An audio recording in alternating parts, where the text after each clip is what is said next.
Good afternoon, children. How are you? I hope you all are fine. I'm Shubhangi Miss from 2nd standard. Then this is our English class, okay? So now, children, today we are going to learn about sound of U letter words. इसके पहले हमने ए, ई और आई sounds के 3 letter words पढ़े थे. Then आज हम U letter के वर्ड्स पढ़ेंगे. Okay, so this is the letter of C and this is the letter of T. So हम इसको कैसे रीड करेंगे? C U T cut, C U P cup, G U N gun. U का sound क्या होता है? अ. You का sound क्या होता है? अ. तो this is the letter of H. H का साउंड ह, देन यू का साउंड अ एंड टी का साउंड ट.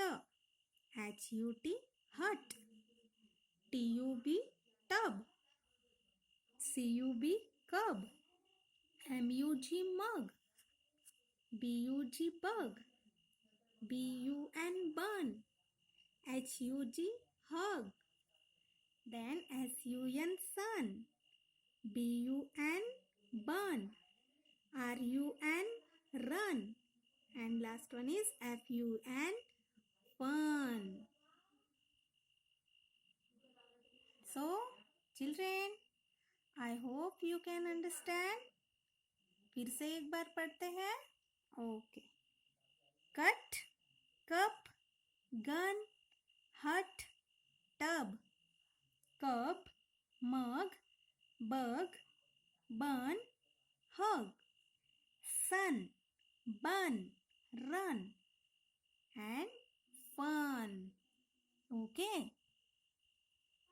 So children, आप जो मैंने प्रीवियस वीडियो में आपको फोनिक साउंड्स लिख कर दिए थे, वो आप अगर पढ़ रहे हैं तो आपको ये सारे वर्ड्स पढ़ना आसान होगा. अगर आप फोनिक साउंड्स लर्न नहीं करेंगे तो हम पढ़ नहीं पाएंगे. ओके चिल्ड्रेन, तो ये क्या करेंगे, आप पूरे वर्ड्स अपने नोटबुक में अच्छे से लिखेंगे और उसको बार बार रीड करेंगे. ओके, जब तक पढ़ने की प्रैक्टिस नहीं होगी तब तक हम पढ़ नहीं पाएंगे. बिना बोले बिना पढ़े हम किताब पढ़ पाएंगे क्या? नहीं. आगे हमारे टेक्स्ट बुक में बड़े बड़े लेसन्स है. ओके, तो उन लेसन के हमको बड़े बड़े आंसर लिखना है, तो हमको ये वर्ड्स पढ़ना आना जरूरी है. ओके चिल्ड्रेन, सो प्रैक्टिस करो पढ़ने की. ओके, अगर नहीं होता तो हेल्प लो मम्मी की, भाई की, बहन की. Okay, this is your homework and I hope you can understand these 3 letter words and read it again and again and practice it. Okay children, bye, take care. मिलते हैं नेक्स्ट वीडियो में.